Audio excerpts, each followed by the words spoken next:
Hey, greetings there, fellow makers. Bill here, down in my office, of course. It's time for Prop Live Q&A, our weekly prop and costume making Q&A session. And this week, not only do I have a shirt that says Bare Naked on it, there's more to that. It's the Bare Naked Ladies.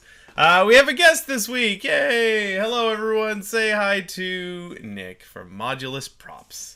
Hey everybody, how's it going? Hey Nick. Nick, you guys recognize this fella from not only from his awesome prop and costume making work, but also a regular in the chat. Always there, being a cool guy and hanging out. How you doing, Nick? I'm all right. I'm good. I got my coffee. I got my water. Got the day off tomorrow. So yeah, got my Coke Zero. Coke Zero, nice. Again, not sponsored by Coke, but if anyone at Coke wants to throw money at us you wouldn't turn it down. I would if Coca-Cola wanted me to put like a big Coca-Cola sticker across the back of one of my costumes. I have a price, I'm just saying. Oh, Eric is in the chat there. He's very excited to say hi. So, hello, Eric. By the way, I don't know if you guys have been listening to Eric and Jackie Craft. They have their own podcast they've been doing called Craft and Geek. And if you go to coregeek.net, you can see it linked there. It probably has its own website, but it's over there. And Brittany and I were guests on said show earlier today. So that should be live at some point soon. So look forward to that. I love that podcast. It always makes Mondays a little bit better. Oh, that's good. Anything that can take the edge off of Monday is pretty great. Yeah. Of course, I don't have Mondays. I only have Wednesdays. Always. The saying goes, happy Friday, everyone. Unless you're self-employed, then happy Wednesday. All right. Enough shenanigans. Let's see. What's going on here? Nick, you're working on a samurai sand trooper costume? I am. Yeah, that's kind of my big project for the year. And there have been a couple points where I've wanted to have it ready for a con, and it just keeps rolling into the next month. So my plan now is to have that thing done for DragonCon, but we'll see. I got a few months still, but yeah, that's been my big one. That's exciting. And this is I'm looking at the shoulders and chest part here. Is this all foam? It's all foam. It's all EVA foam from TNT Cosplay. Even the helmet? The helmet was I started with a fiberglass shell, and then I layered foam over the top of it. I'm not really all that happy with the way it's turned out because it's kind of bulked up, like larger in shape than I wanted to go. So I may redo that as a new sculpt, as a clay sculpt, which I know is going to take a long time. But everything else on the costume is all foam. Yeah, it's all foam. It is coated in creature cast neoprene, which I like. Which I've been using a lot. That's awesome. And then painted with kind of a mix of Angelus Paints and Nova Color. Yeah, that's one of the huge benefits to the neoprene is you can just paint acrylics right on top of it and it'll bond. Yeah. Now, are you down in Portland area? I am, yeah, Portland, Oregon. Oh, that's awesome because Mark, the guy that does the creature cast, is down there too. He is, yeah. I've met him and hung out with him a couple times. Awesome guy. He's got his own company. He does his own mask design. So he's got a company called Faust and Company, and he does some really cool stuff. And he uses all creature cast, obviously, for doing his masks. He's got like a slip cast process where he does a stone mold and then and cast them in neoprene. But yeah, they're really cool. Oh, it is awesome too. And he's the kind of guy that I appreciate seeing his process. I got to visit his shop because he works out of his basement too. So what he's been able to accomplish in a basement much smaller than mine has been mighty impressive. Yeah. So awesome. So you're looking to get that done by DragonCon, hopefully. Hopefully, yeah, we'll see. The armor is all done. I got a bunch of the accessory pieces to do, but it's coming along, yeah. That is fantastic. Well, everyone, you really ought to go over to modulusprops.com. You can see links to Instagram, Facebook, Twitter, all those things over there. Give Nick a follow because you're going to want to keep up with the progress on that project and probably several other projects. What else do you have that you're working on there, Nick? Most recently, I've been putting some masks together for something that's happening this week in Portland. It's called Geek Craft Expo, which it's been described as sort of Etsy meets Comic-Con. So if you take all the handmade stuff that you'd find in Artist Alley at Comic-Con and make an art exhibit or an art fair out of that, like a craft fair. That's basically what Geek Craft Expo is. So I'll be there. I think it's about 75 different artists and artisans total here in Portland over the weekend. So I've been putting some stock together for that, which has kept me busy for the last couple weeks. Oh, cool. What sort of things will you have there? Pretty much. I see things hiding on the shelf behind you there. Yeah, pretty much all the masks I've made so far, which is not a whole lot, maybe half a dozen different mask designs that I've created over the years. So I'll have some painted versions of those, as well as just some blank resin casts for people to buy and paint them themselves. So that's pretty great. Awesome. Well, let me see here. What we have going on our end before we get started. Oh, by the way, too, you guys watching live, and even if you're watching not live or listening to not live, if you go to punishprops.com/live, that's where you can go to submit questions. So if you're watching live right now, you still have time to submit questions for us to answer. Any prop and costume making technique questions, or if you have a project that you're working on, you need a little help with, let us know. Just go over to the website and submit them. If you're not watching live, that's cool. You can submit them whenever you want. That goes into an email folder, and we check them before every show. And then we delete everything and start over fresh every week. But we usually don't miss any, so submit your questions. Do it now. Do it often. Before we get into the questions, I just want to cover a couple of things that we have going on over here. The first and most important one is that I finished the Voltron helmet, which was awesome. Evil Ted did his own. It was kind of fun to do that in tandem with him. In fact, he sent me a visor to use, which worked out really well. But I'm not making the costume, so I'm going to give away the helmet. So if you go to the post over on punishprops.com, the entries are right there. It's super easy. All you have to do to enter is answer a question. The question is, which is your favorite paladin? And you'll get entered. It's that simple. So whoever wins it, wherever you are in the world, we'll mail it out to you. So that's the thing we are doing right now. The other thing is I've been working on the Star-Lord helmet from WM Armory, and the edited down live stream went up yesterday, so you can go check that out. Did some fiberglass work and some painting. Also, I started filming those with my new camera instead of using the webcam. I don't know if you guys noticed the dramatic improvement in quality. But I started doing it that way. Hopefully you guys appreciate that. It's a little more work, but I think it looks good. So there you go. That's everything we have going on. Anything you want to add, Nick, before we start rolling into the questions? No, I think we should start tackling some questions. I think we should too. Okay. Wildcard wants to know when you're going to finish your Samurai Stormtrooper. Yes, he's one of the ones I've been promising it to. Oh, goodness. Yeah, hopefully DragonCon. We'll see. Earlier in the year when I thought I could finish it for Emerald City Comic Con, little did I know that it was going to be another half a year to get that thing done. Just been piecing that thing together. But if you don't get it done for DragonCon, Rose City Comic Con is like a week after that, so you could totally get it done for that. Totally. I'll come back, have a few nights to work on it. Oh, yeah. Yeah, no problem. For sure. Thanks, Wildcard. Let's go on to another one of our regulars here, Fearless Facade. It says he's a huge fan of Nick's work, which is high praise from a craftsman such as Fearless Facade. He would like to know if you are self-taught for your mask sculpting. I am pretty much all self-taught. By day, I'm an engineer. I'm an electrical engineer. And that's what I went to school for, and that's kind of my full-time gig. So the prop making is something I do only on the side. It's just a hobby right now. It's not something I'm trying to turn into a business. And I would say self-taught, but really it's, I owe everything I've learned to YouTube videos and, binging on Punished Prop videos and build videos untested. So I guess self-taught in the fact that I haven't gone to school for it, but I definitely wouldn't be doing it if it weren't for everybody else sharing what they do. Yeah, I was going to say, you didn't learn sculpting from me. I've only ever done like one mask sculpt, and it was pretty horrendous. Right. Yeah. But, same thing. There's plenty of other people that do that kind of thing. Yeah. Working with monster clay, and you can find all sorts of videos and tutorials and That's how I learned, pretty much. That is awesome. I know one of the things I subscribe to tested.com's premium content. Not only Yeah. because I have my Adam Savage posters. Oops, let me shine the light right in the camera.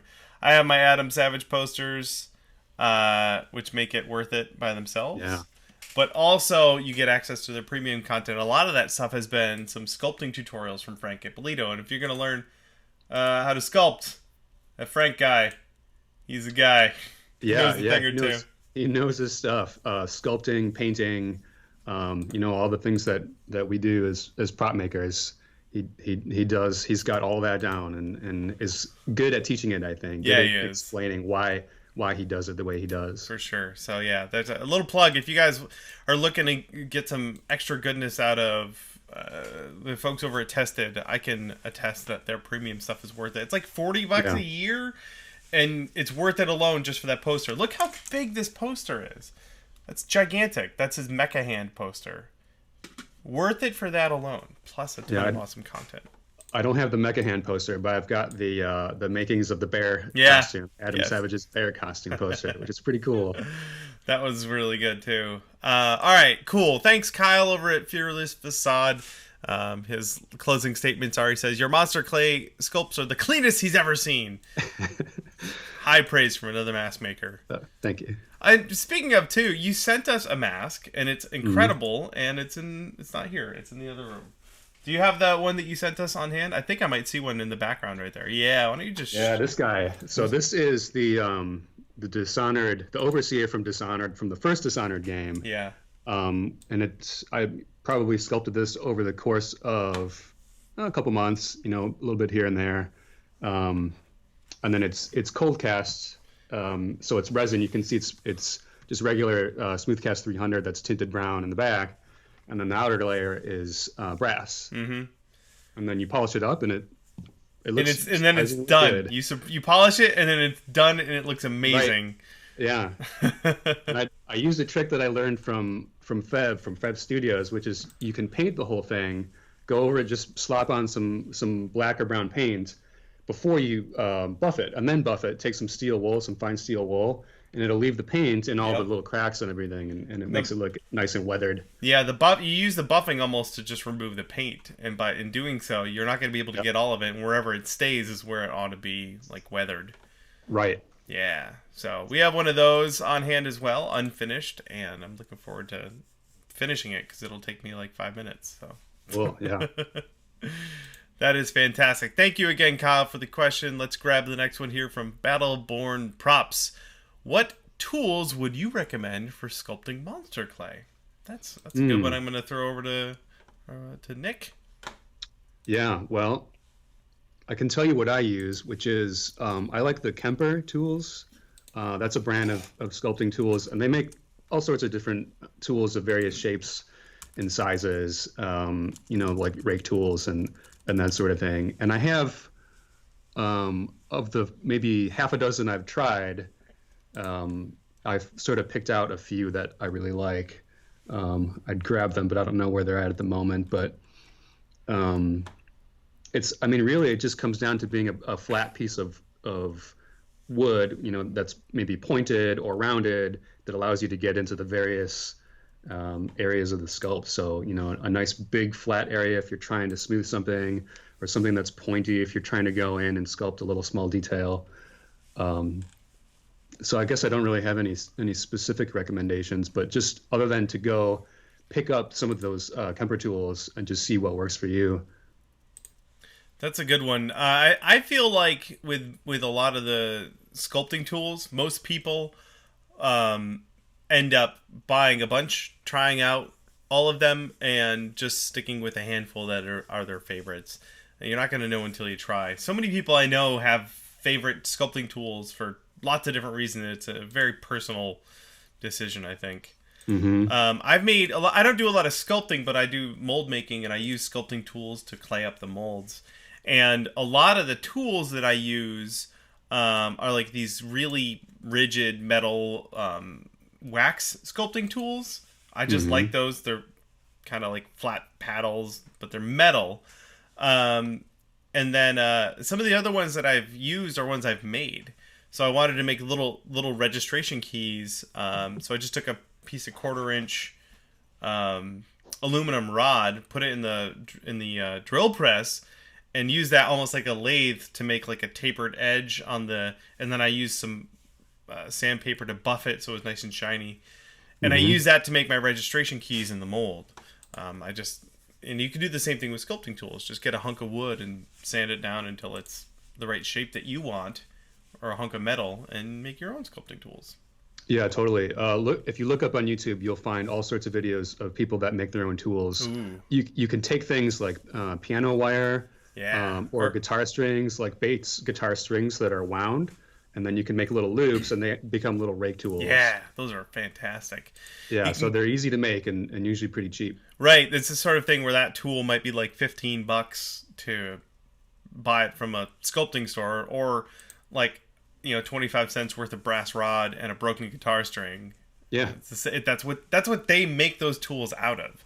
You can totally do that yourself.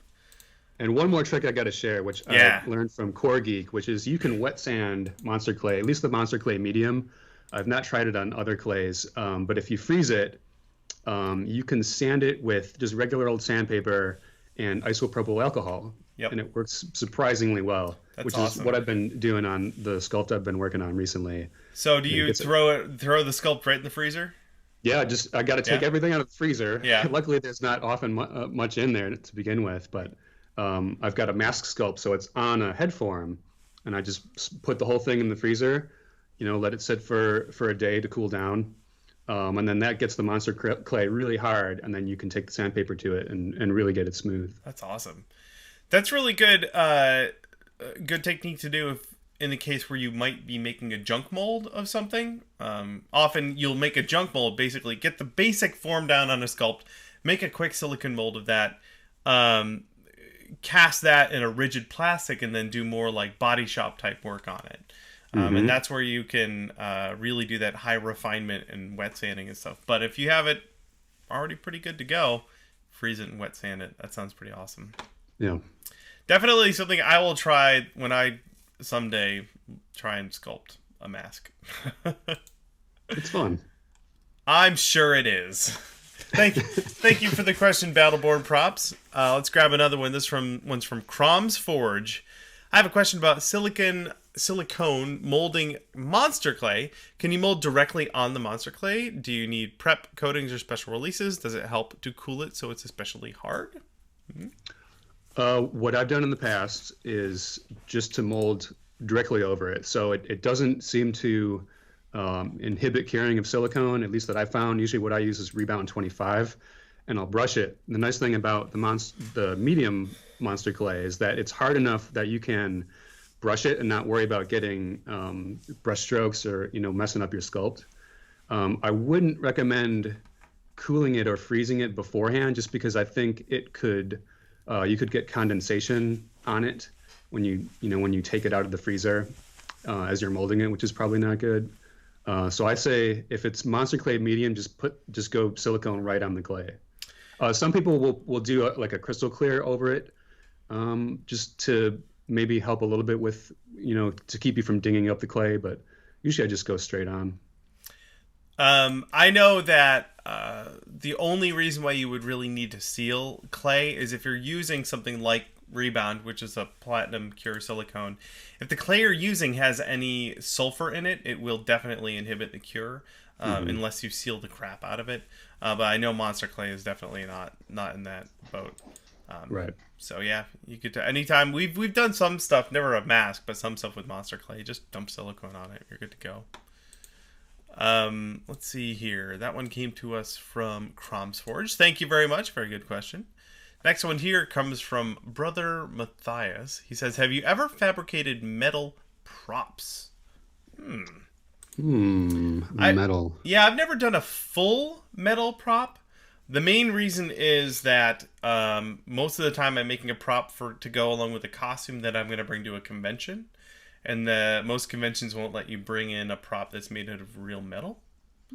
So I could make like the Destiny Hunter knife out of foam. No one's going to bat an eye at that. Totally cool. If I make it out of actual metal, probably they're not going to let me in the door. So that's the main reason why. I also don't have a lot of metalworking tools yet. Not yet. Yeah, that's the same reason I have not done. Well, one of the reasons is because I don't have the tools to do that sort of work. I've done the metal cold casting, but that doesn't really count. No. I will say that I have some tubes that go into my Han Solo jacket. They are plastic, but they are cold cast looking tube things. And the TSA does seem pretty confounded by those, so I usually pack them in my luggage and it's not a problem, but when I left them in my jacket when I was traveling, they're like, what are these tube shaped things? It's plastic. Yeah, those are hard to explain away. Yeah, they let me through, but I got questioned a couple times because I forgot to put them in my luggage. I have done more and more stuff incorporating metal into props, mostly just for the structure, because the metal is going to be more durable. So like putting a strip of aluminum inside of your foam sword to give the blade more rigidity can help a lot.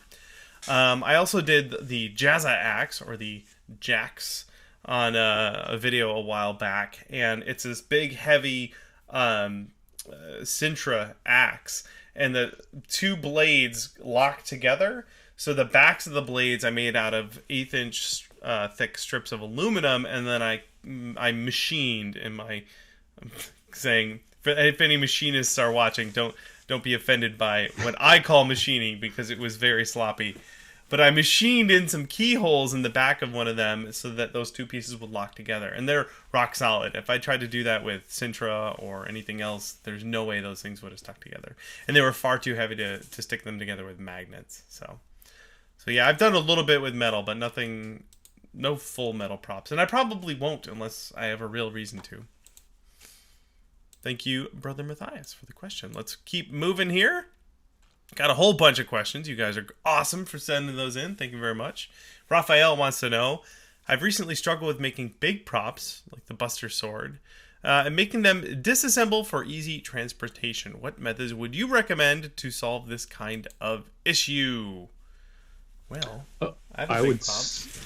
Go ahead. You got your axe. Yep. And I was going to suggest the same thing. If it's something like that axe where it's PVC in the middle, you can make it so that it just has couplers along it and it'll just pull apart. I did that recently for a Star Wars costume, and that's a great way for that shape. If you're talking about something that's a different kind of cumbersome shape, maybe that's a little trickier, but for things like that, yeah, PVC with couplers can really help. That's my favorite method for sure. You may find that you'll have to alter the design a bit because that break may be in the middle of a giant Buster Sword blade, so you may have to like put a split in there. So it might upset the design aesthetic a tiny bit, but sometimes you really don't have a choice. Sometimes if you gotta fit it in your luggage, you gotta cut it in half. So just try and incorporate those breaks into the prop design so that they look like they're meant to be there. It was on purpose. This is my travel version of the Buster Sword. This is the Buster Sword that Cloud would have if he had to fly on a plane. Thank you, Raphael, and good luck with your giant prop builds.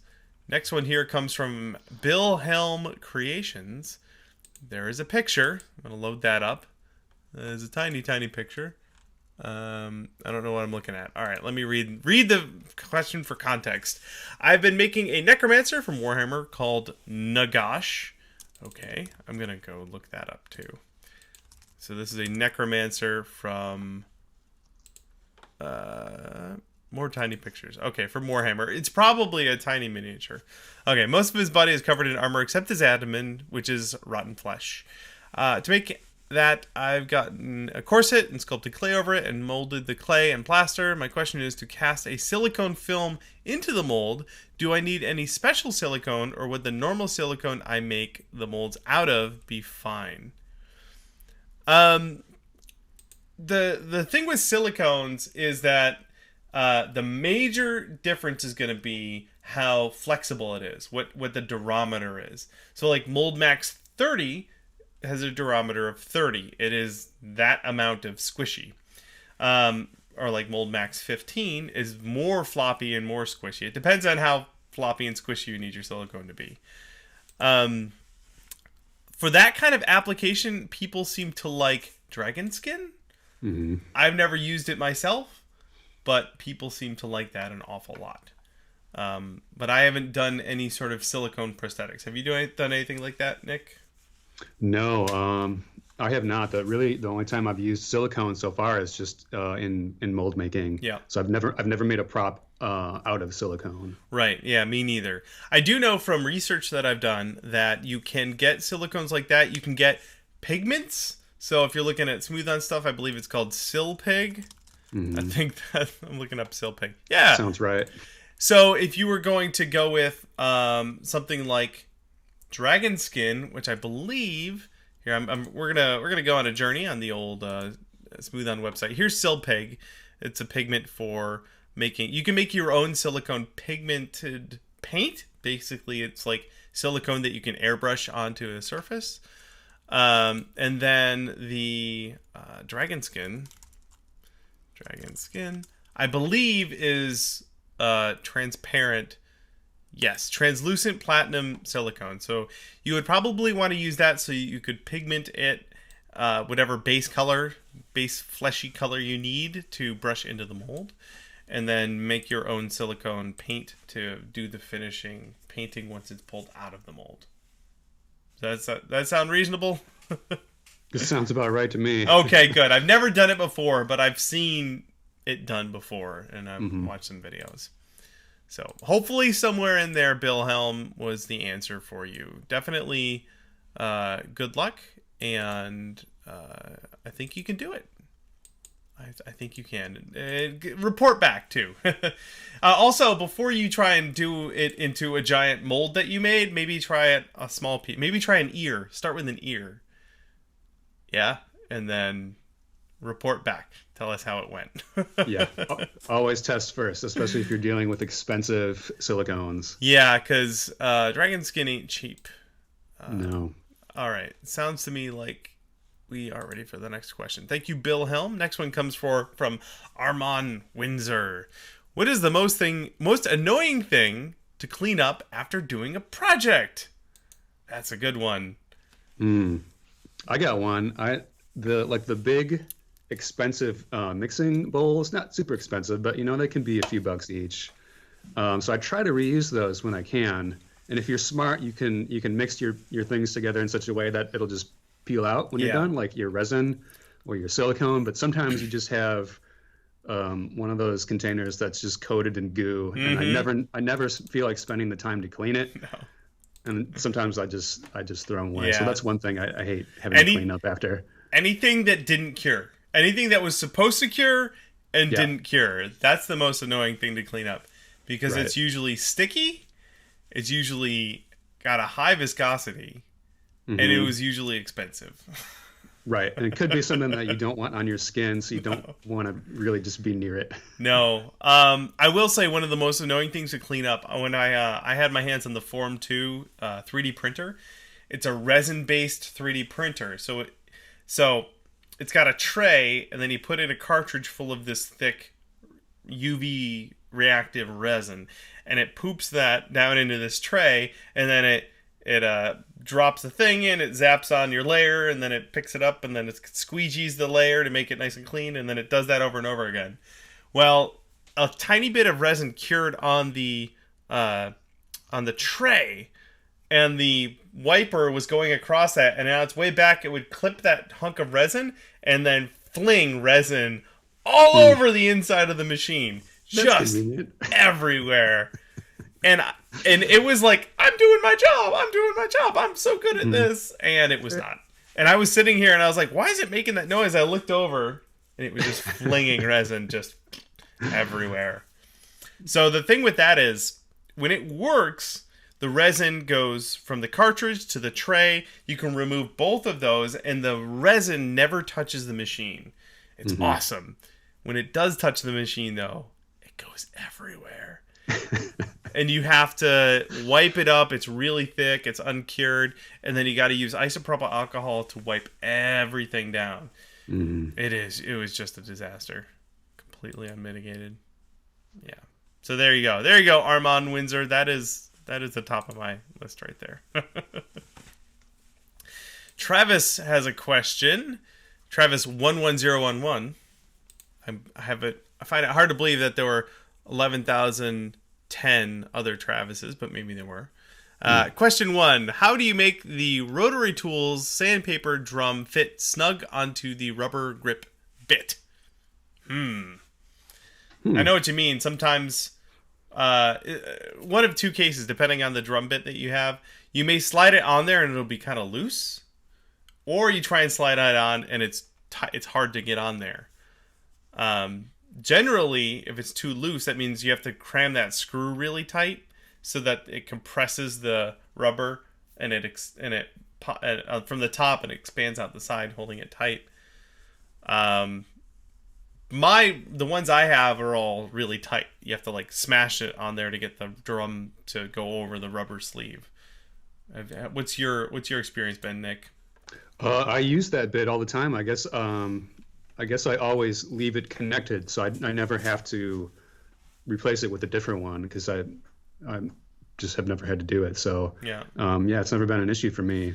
If it is really loose, that might mean that you have the wrong size drum for the sanding drums that you bought. It could be because they do come in various sizes.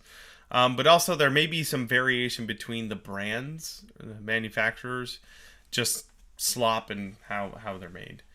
But my case has always been that they're too tight. Question 2 from Travis says, do you use a normal airbrush compressor for the critter gun? Also, what PSI setting do you use? Do you have a critter? I do. I have not used it that much. I've used it a little bit with the creature cast because you can spray the creature cast.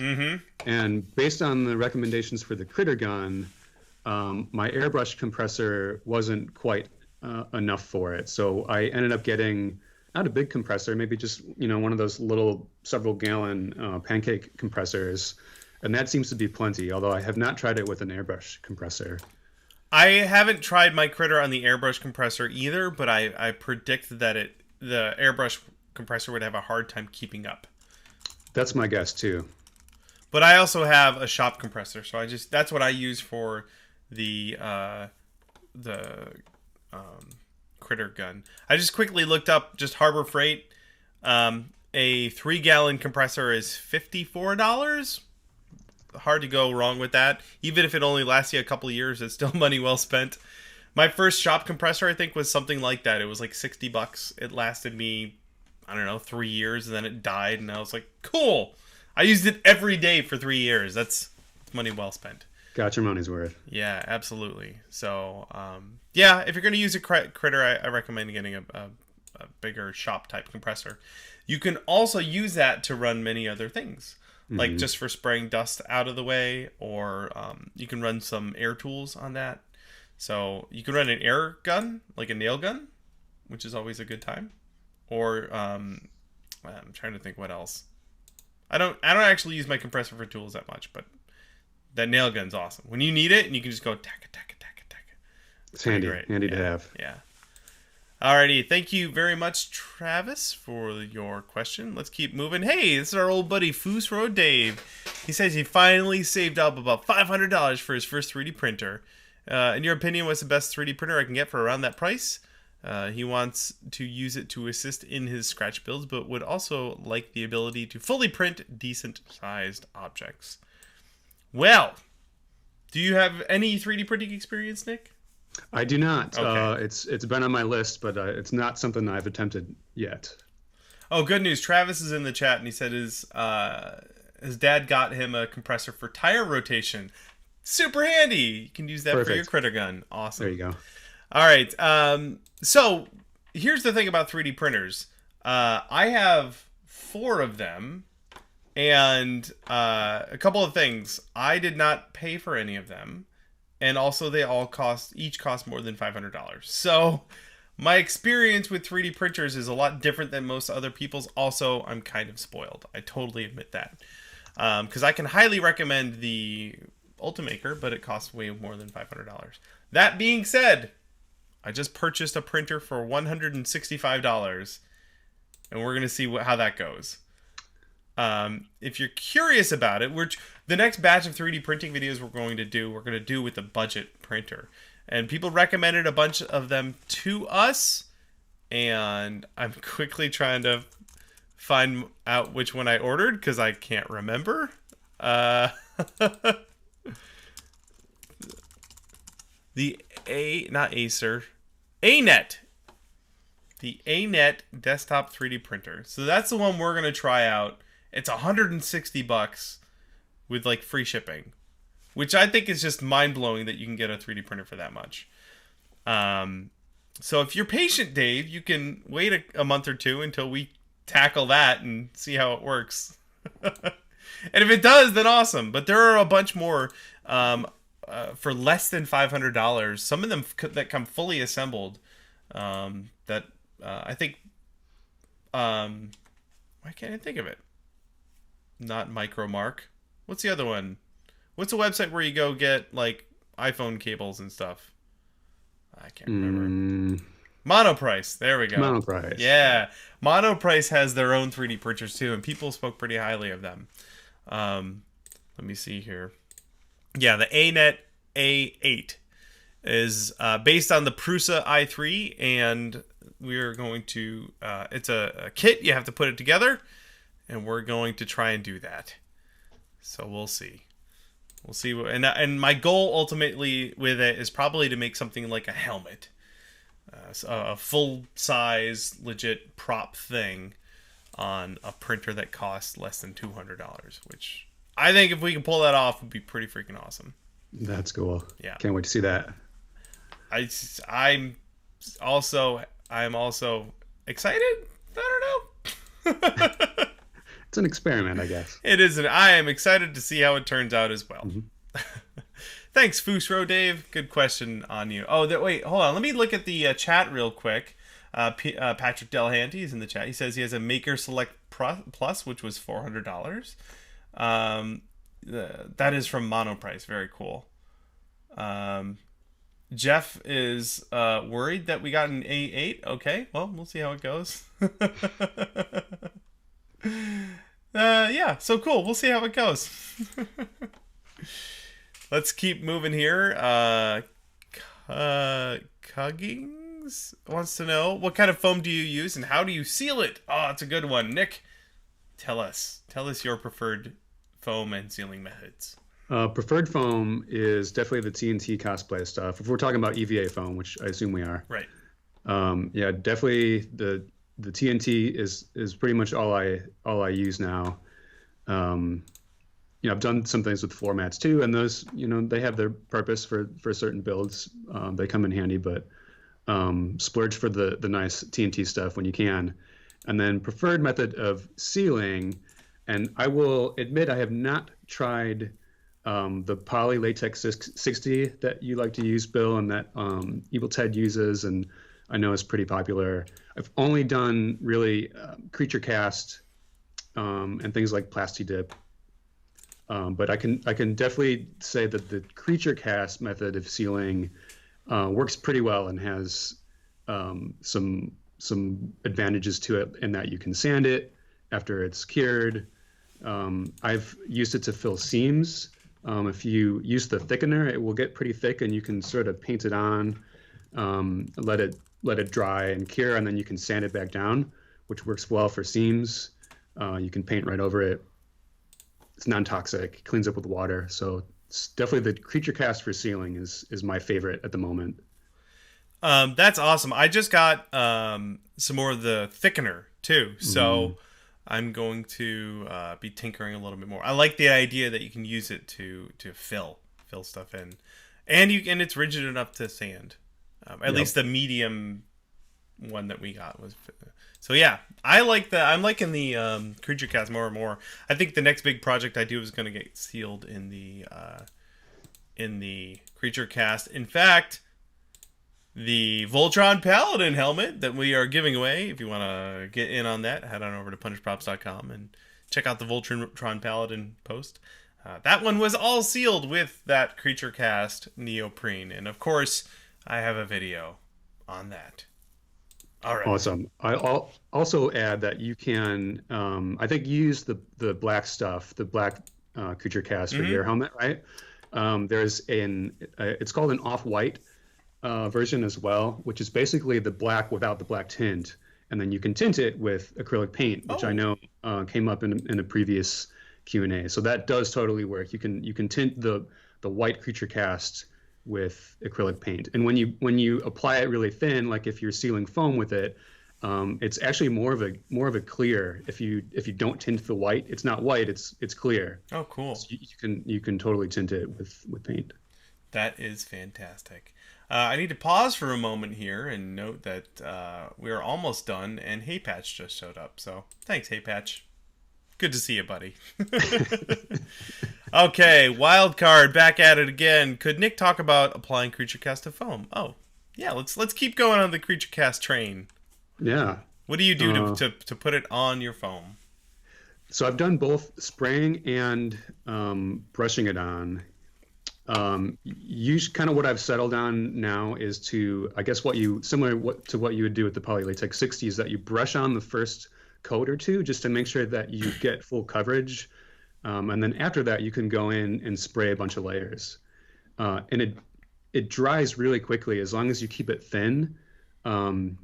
Even when brushing, if I have a big enough piece, I can brush across it, and then by the time I get to the other end of it, if it's been a couple minutes, I can go back to the other end and brush over it again because that's already dry. Is that thickened at all or no? That's the thick end, Okay. and I would recommend whether you're brushing or spraying is to thicken it. Okay, and what I do if I'm spraying is I will thicken it and then maybe thin it back down a little bit with water. Depends on what I'm spraying it through. You can put it through the creature or the critter gun like we talked about, but you can also put it through an airbrush. Cool. I use my Iwata Eclipse to spray it, and as long as I thin it down just a little bit with water, that works pretty well.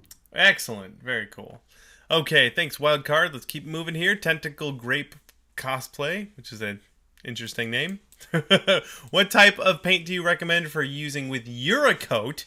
The plan is to recreate, I don't know how to pronounce that name, but a mermaid boob shell because the product has some form of flex. Have you played with UreCoat at all? Because we have a tiny bit of experience with it. Yeah, I've not played with UreCoat. I know it can be tricky to get paint to stick to. I think it was in your foam sealing video, Yeah. and it can be tricky. It's a urethane rubber, and things don't like to stick to urethane rubber. I don't know if there is a trick to it. We tried some rubber cement paint, which didn't seem to work all that awesome. It looks like when Smooth On has done some stuff with that, they just tint it a base color. They did, I believe, a shield on their website, and they tinted it so that the rubber, the UreCoat, is tinted already, and then they like to weather stuff with shoe polish. They just use that to weather it.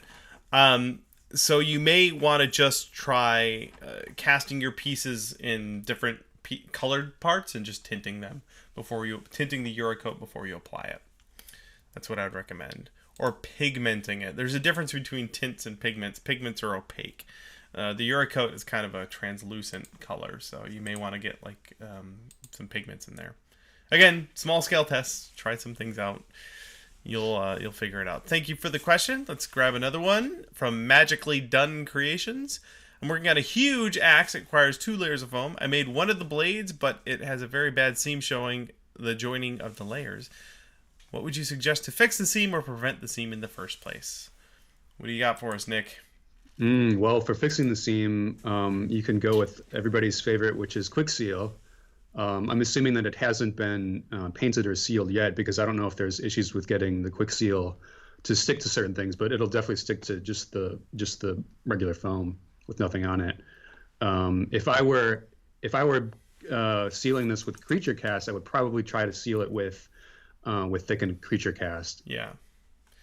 The main thing with getting seams to look really good, if you have 2 layers that you're laminating together and the back side has any of the texture on it, the floor mat texture on it, you want to sand as much of that off as possible, or at least sand the outer edges so that when you glue them together, I would use contact cement, they're going to lay flat. They won't have that texture because that texture is going to interfere with itself on the other side.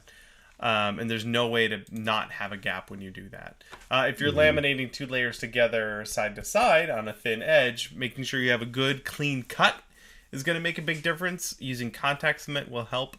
And then really make sure you cover the edge with contact cement all the way. And if you're really worried about it, let it dry for 5 minutes and then brush on a second layer of contact cement.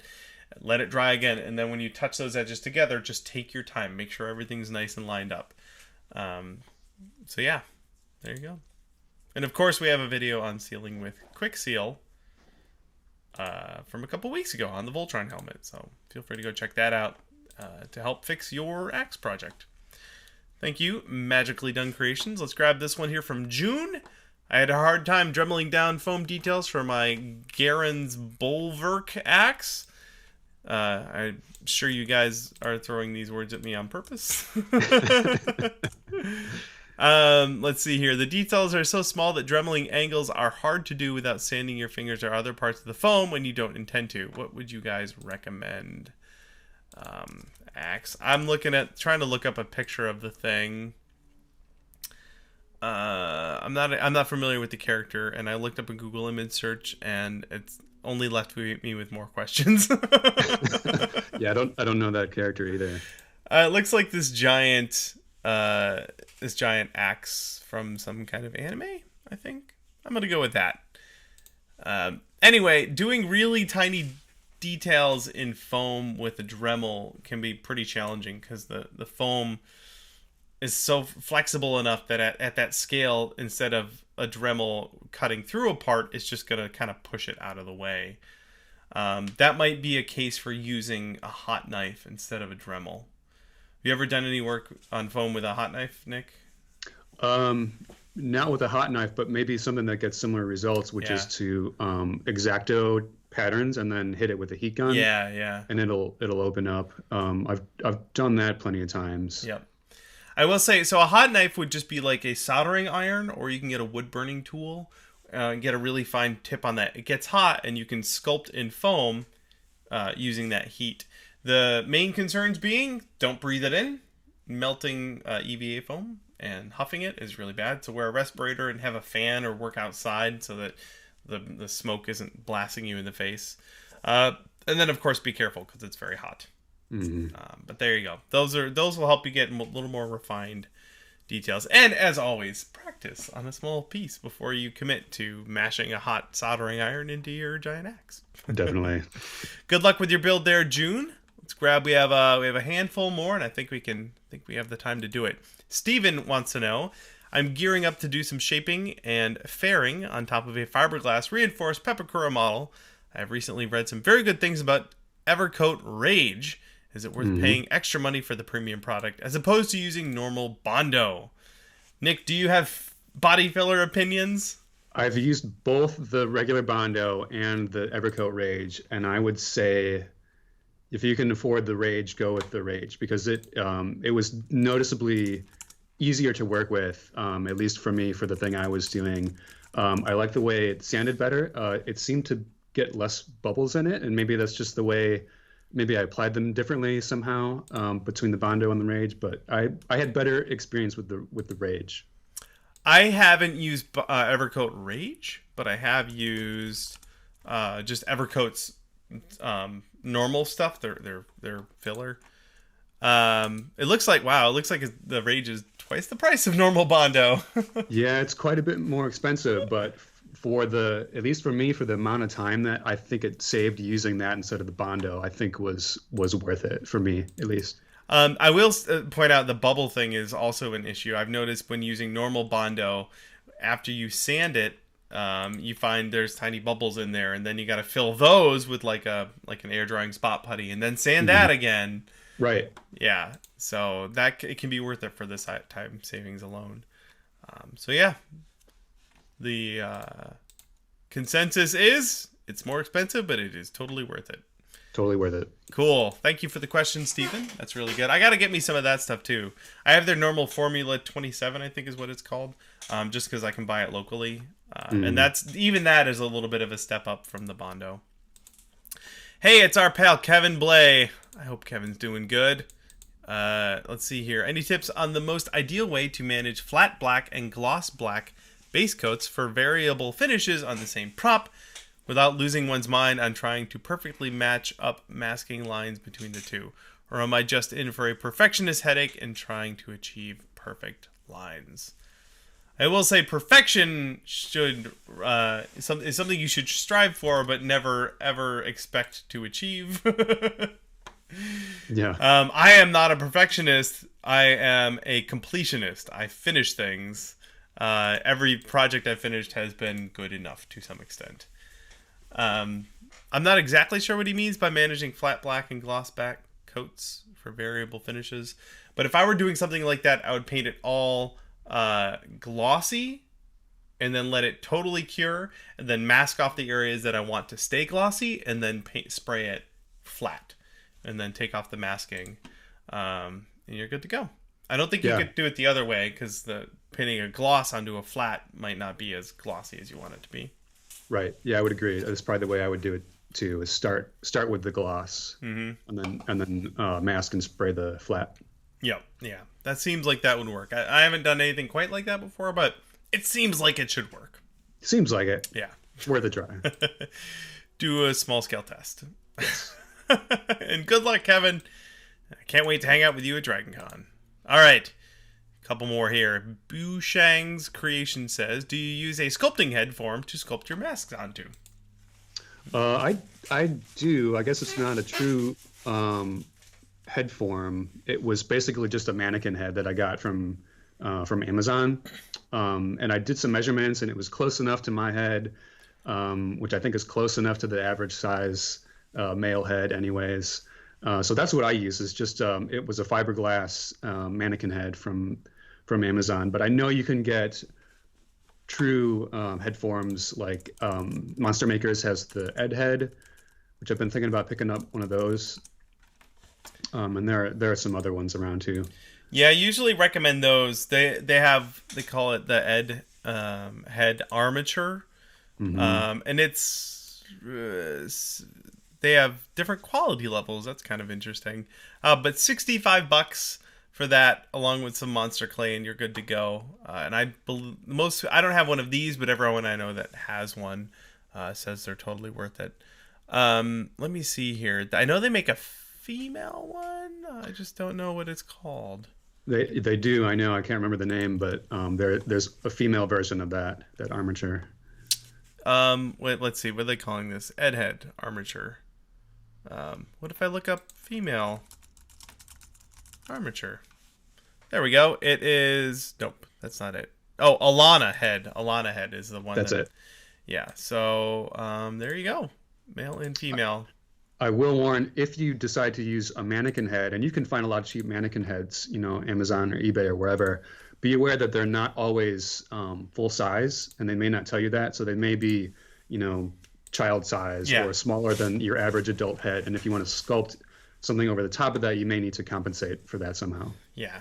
I did something similar. I want to do a mod for Star-Lord's guns, and there were several Star-Lord toy guns on Amazon, and I ordered a couple of them just to be sure. They weren't that expensive. I think like $10 maybe a piece.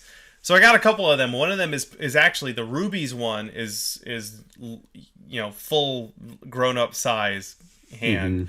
The other one is meant for a 4-year-old. It is like teeny tiny. So, yeah, not always obvious when you look at the picture. But the ones at Monster Makers are top notch, and they're designed exactly for sculpting masks. Thank you, Bushang's Creations. We've got one more here. This comes from Michael, and in the chat he is Chicken Nugget 1138, and I recognize the Star Wars reference. Very good. I'm working on a replica ray gun from the Buck Rogers TV show, and I'm trying to figure out how to make the clear plastic tip. Should I cast the part in clear resin, or are there any options that you can think of that I missed? What would you do, Nick? What would you do? I don't know what that looks like offhand, but if it's a small enough piece in clear, yeah, I'd probably cast it in one of the clear smooth-on resins. They've got several Yeah. If you don't have a pressure pot, then you may have to go with one of their longer curing epoxies, because those take a long time to cure and all the bubbles can escape. But if you have a pressure pot, you can use any number of clear urethanes that they have. I looked up a bunch of pictures. I don't see any Buck Rogers guns with clear tips, so I'm not exactly sure. Well, you know what? Here's one with like a red tip, although that's a 3D model that someone made. So I don't know the exact reference, but there's a good chance when they made it for the TV show that the piece was kit bashed from something. And if you look on the RPF, if it exists, someone over there has found it. So you may be able to actually source the thing that they used. But I don't know. I do know that a lot of these Buck Rogers guns were actually sold as toys. So a lot of them still exist out in the world. They made a crap ton of them. But I don't see the particular reference. Okay. Oh well. So yeah, casting could totally work. But you might get lucky and just get the right thing. Maybe you'll get lucky. Very good. Thank you, Michael, a.k.a. Chicken Nugget 1138. And thank you, everyone else who brought your fantastic questions. And don't think I didn't see you in the chat there. Prop Darts, we were keeping an eye on you guys. We love having you guys in the chat. I see a lot of people answering one another's questions over there. So you guys are awesome. Thanks so much for hanging out with us for the last hour. And Nick, hey, thank you so much for hanging out with us. Yeah, man. Anytime. My pleasure. Fantastic. Jeff in the chat, by the way, pointed out that he's pretty sure the clear gun tip from Buck Rogers is a found object, potentially a hairspray pump cover. Very good. That is it. I love having the hive mind right there. Our Prop Tarts, or there they are. I'm pointing the wrong way. Yeah. All right. Folks. They're the good people. They're the best people. And even that hay patch guy, we think he's all right too. Thank you again, you guys, for hanging out with us. Go follow Nick's page over at modulusprops.com. We all want to see how that samurai armor turns out for DragonCon. Me too. That's all we have for this week. And I guess we'll see you all next week for another exciting edition of Prop Live Q&A. See you, everybody. Bye. Now get to work on those small-scale tests.